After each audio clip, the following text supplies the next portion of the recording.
অবাজান কে রে জাঙ্গিরানি রে? অবাজান হ্যাঁ ক। মিয়া খলিফা আপনার সাথে দেখা করতে চাই। মিয়া খলিফা আপনার সাথে দেখা করতে চাই। কি দেখস? মিয়া খলিফা আমার লগে দেখা করতেছে। ষোলো ভাই তোর কানের দাঁত হলাই দিম হারাম জাদা। এটা নিয়ে দিন দেখতে আছে তো না ভালো হয়ে যায়। অবাজান আবার কিল্লে ডাকস? এই ছেলেগুলো ওই সামনে পরীক্ষা কিবারে বৃহস্পতিবারে আপনার কাছে দরখাস্ত দেওয়ার জন্য আপনার কাছে এসেছে। ত্রুটি মার্জনা করে তাদেরকে একটু কামিয়াবি করিও।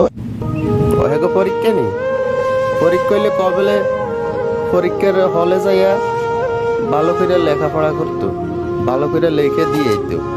ইয়ে নাইলে কোনো কাম নাই। আমারও তো অবস্থা খারাপ। আইলে আমার লাই ক মানুষের ভালো ভালো বুজুর্গ করে একটু দোয়া করতো। আমার অবস্থা এনে কবরে খারাপ।